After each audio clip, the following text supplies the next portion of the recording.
수석님 반갑습니다. 예, 굉장히 또 오랜만에 뵙네요. 네, 오랜만입니다. 한 1년 된 것 같습니다. 예.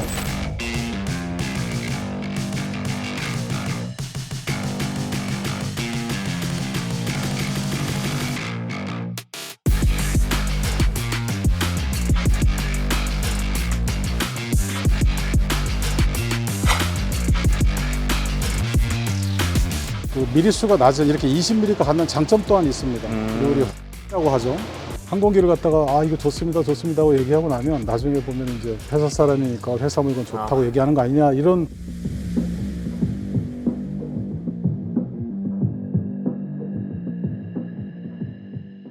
사실 오늘 오전에 비행 일정이 있으셨는데 저희 출연을 위해서 긴급히 또 이렇게 나와주셨습니다. 예, 뭐. 이게 패치도 좀 바뀌었어요. 예. 패치가 그 작년까지만 해도 미려온 패치 노란색 기억하시는 분이 있을 건데 지금은 이제 상륙 공격 헬기 패치 착용하고 있습니다. 금년 초부터 해병대 상륙 공격 헬기 시험 비행을 하고 있는데요. 그 상륙 공격 헬기 시험 비행 일정이 있었습니다. 오전에 있던 거 오후로 좀 바꾸고 이렇게 참석하게 됐습니다. 멋있습니다. 이제 LH 미로원에 대해서 조금 설명을 들어보도록 할 텐데 사실 작년에 이제 1호기 납품이 됐잖아요. 네. 육군에서 어떤 식으로 이제 미로원을 평가하는지도 좀 궁금하거든요. 미로원 개발하는 과정, 양산하는 과정에 이제 소유군들 어떻게 보면 후배들도 있고 동료들도 많이 만났었는데 수리온 때하고 많이 차이가 있었던 부분은 수리온 때는 뭐랄까 국산 헬기에 대한 불신이 굉장히 높았는데 지금 그 이후에 두 번째 국산 헬기 미로원을 대하는 우리 운용자들 소유군들은 신뢰가 굉장히 높이 쌓였다는 걸 확인할 수 있었습니다. 그래서 한 10년 만에 이렇게 신뢰가 많이 쌓였구나. 미론에 대한 굉장히 높은 기대감과 관심을 갖다 확인할 수 있었습니다. 아무래도 육군에서 좀 좋은 평을 남긴 것 같네요. 그 네. 말씀을 들어보니까. 그러면은 본격적으로 이 용을 형상한 헬리콥터를 좀 한번 둘러보면서 네. 설명을 좀 들어보도록 하겠습니다. 예, 알겠습니다. 차가운 터렛건은 이제 얼마 남지 않았는데 이제 뜨거운 터렛건으로 이제 바뀔 텐데. 네, 앞에 이 타즈랑 터렛건으로 알고 있는데 한번 설명을 좀 부탁드릴게요. 예. 지금 방금 말씀하신 것처럼 표적, 목표물을 조사하고 추적하고 할 수 있는 센서입니다. 주야간 이렇게 볼 수 있고 40배 이상으로 확대해서 목표물을 갖다 볼 수 있습니다. 레이저도 조사해가지고 거리도 측정할 수 있고요. 헬파이어 같은 미사일, 레이저로 유도되는 미사일 조준을 갖다 도와주기도 합니다. 밑에는 보면 이제 건이죠. 탄의 직경이 20mm 되는 3배럴이라고 하는데 총열이 3개입니다. S&T 중공업에서 개발을 해가지고 굉장히 신뢰도가 높고 통상 이런 고소 터렛의 단점이 총의 걸림이라든가 이런 것들이 많이 일어나는데 걸림도 거의 없고 정확도도 굉장히 높은 그런 화기가 되겠습니다. 근데 사실 이런 얘기도 좀 있어요. 아파치에 탑재된 30mm 건, 30mm 기관포를 왜 미로원에는 탑재를 못하냐. 예. 30mm는 미국에서도 사실은 미 해병대나 이런 데서도 부러워하는 게 미 육군이 갖고 있는 아파치 30mm 건을 좀 많이 부러워했습니다. 더 크고 폭장량도 더 확실하다면 이제 좋은 무기는 확실한데 그 미리수가 낮은 이렇게 20mm가 갖는 장점 또한 있습니다. 그리고 우리 화망이라고 하죠. 그물망 같이 큰 네트를 갖다 형성하는 건데 이 화망 구성하는 데는 오히려 미리수가 좀 작은 것이 좀 더 빠르게 지역 표적을 갖다가 제압할 수 있는 그런 장점도 있습니다. 미리수가 커지면 폭발력은 크지만 좀 더 정확도라든가 아니면 산포가 좀 더 나타날 수 있습니다. 아무래도 반발력이 더 크니까요. 아직도 바이퍼에는 20mm를 이용하고 있습니다.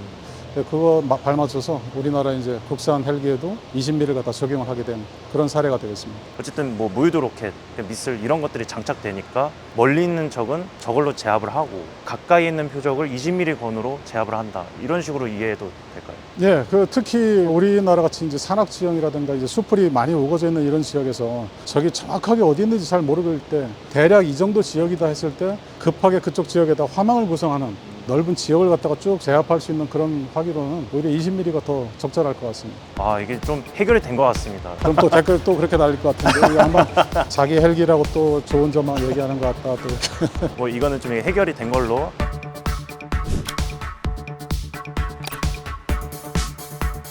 네, 조종실입니다. 우리 일반적으로 얘기하는 디지털 칵핏이라고 하죠. 풀 디지털 칵핏을 갖다 구현을 해놨고 우리 엔지니어들이 가장 많은 이제 심혈을 기울인 집합체가 여기입니다. 우리 한국군 조종사의 체형이나 이걸 다 재가지고 거기에 가장 적절한 그런 사이즈를 갖다 좀 맞춰놨고요. 조종관 하나, 디스플레이 하나, 뭐 글씨체 하나 전부 우리 소유군들의 의견을 갖다 반영을 해서 만들어 놓은 게 이 칵핏입니다. 그때 말씀해 주셨던 게 기억나는 게 1000여 건 정도가 반영이 됐다. 예. 그래서 최적의 콕핏이다. 이렇게 말씀해 주셨던 게 기억이 나요. 네. 국산화 시킨다는 거에 가장 큰 장점이 아닌가 싶네요. 근데 사실 사이드 바이 사이드 요 논란이 아직도 조금 사그러들지 않는 면이 있는 것 같아요. 이제 나와 주셔가지고 많이 잠재우긴 했지만 계속 그 텐덤형을 그리워하거나 이런 사람들이 많은데 한 번 더 시원하게 말씀해 주시면 너무 좋을 것 같아요. 텐덤형 헬기 더 훨씬 날렵하게 생기고 좀 더 공격적인 모습을 갖고 있는 텐덤형 헬기에 대한 로망이 누구나가 다 있고요. 네. 저도 뭐 이제 조종사로 이제 코브라를 5년 정도 이렇게 운영을 해봤지만 피탄 면적이라고 하죠. 특히 앞에서 봤을 때 굉장히 줄여주고 또 속도도 빠르게 날아갈 수 있게 해주고 하는 그런 것 때문에 텐덤형 헬기가 공격 헬기의 하나의 전형처럼 이렇게 여겨졌었습니다. 근데 그 헬기에 대한 위협 측면에서 보면 최근에는 여러분도 아시다시피 이제 램페즈라고 하죠. 이제 네, 유도 램페즈. 미사일이 가장 큰 위협으로 지금 돼 있습니다. 요즘 같은 센서 기술이나 유도 성능으로는 싼 가격에 이런 헬기를 격추시킬 수 있는 램페즈를 구입하는 건 그렇게 어려운 일이 아닙니다. 그런 측면에서 보면 헬기의 상대적인 대응 방안은 가장 중요한 거는 안 보이는 데 있는 게 가장 좋은 생존 전략입니다. 적이 왔다는 걸 갖다가 데이터 링크라고 하죠. 데이터 링크 같은 걸로 적의 상황을 갖다가 실시간으로 이제 받아볼 수 있고 그리고 안 보이는 곳은 미사일을 발射할 수 있다. 그럼 이제 다른 생존 장비가 필요가 없는 겁니다. 피탄 면적이 좁아야 된다. 이거는 옛날식입니다. 옛날 방식의 소화기라든가 또는 무유도 미사일 같은 걸 갖다가 방어하기는 좋을지 몰라도 현대 사회는 너무 이제 동떨어진 개념입니다.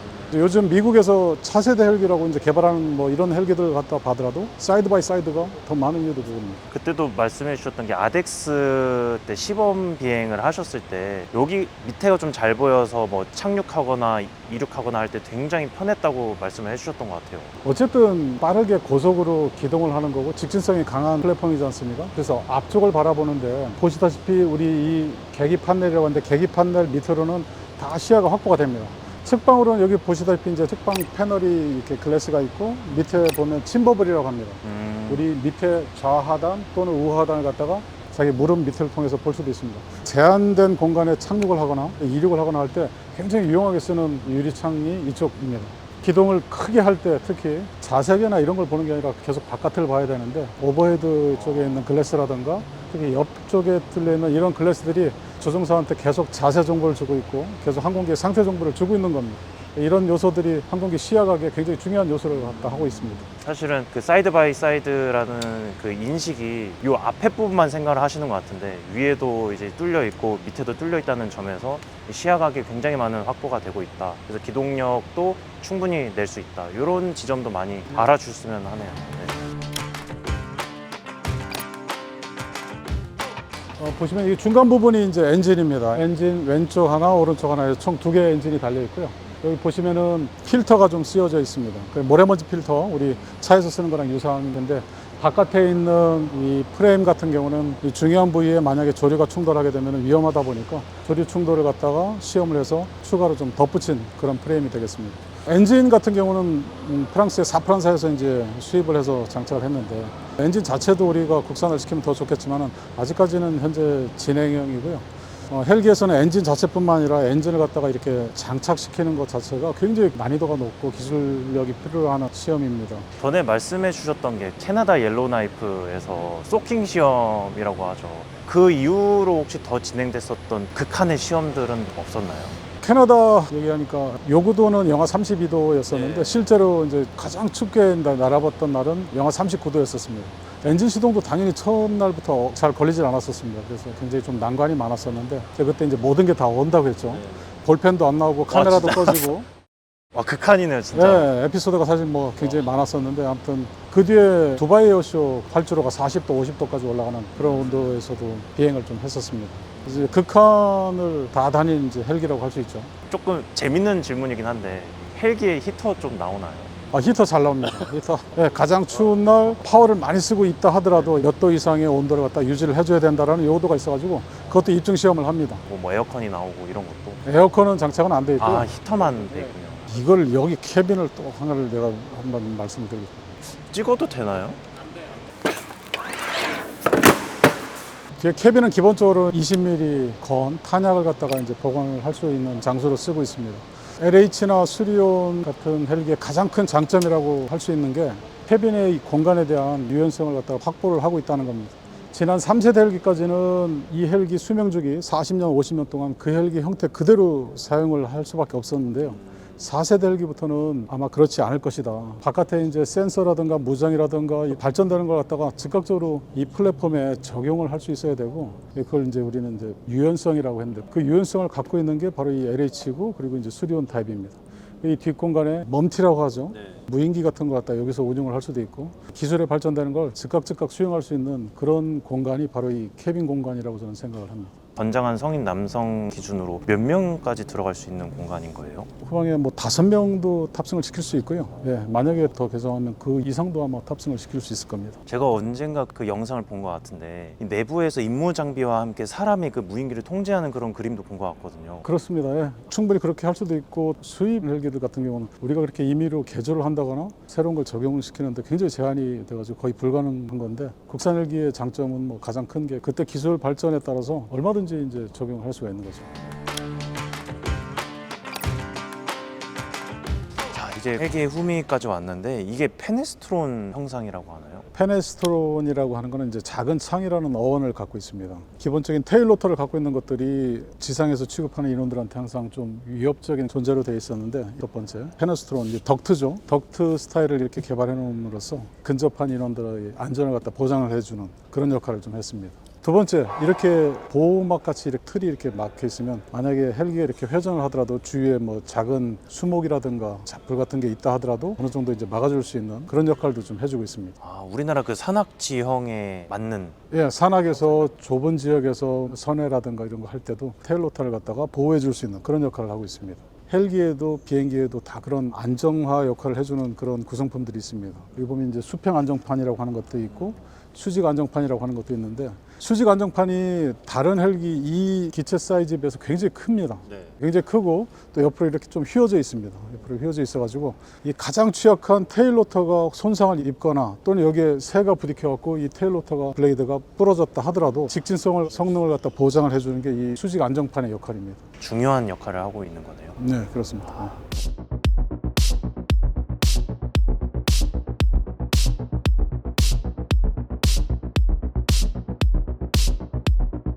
근데 사실 미로운 얘기하면 천검을 얘기 안 할 수가 없거든요. 천검 아주 자랑스러울 만한 우리 국산 무기죠. 무엇보다도 가장 중요한 거는 타버텍 방식이라고 해서 트라젝토리를 높게 이렇게 형성하는 이런 특성이 있습니다. 산 뒤편에서 무기를 발사해가지고 산 건너편에 있는 전차를 타겟을 갖다가 명중시킬 수 있는 그런 무기 체계입니다. 기본적으로 이제 사거리 8km를 갖다 충족하고 있고 주야간 운영도 가능하고요. 굉장히 신뢰도가 높고 정확도도 높아가지고 운용자들한테 굉장히 많은 호응을 받고 찬사를 받았다고 해도 될 것 같습니다.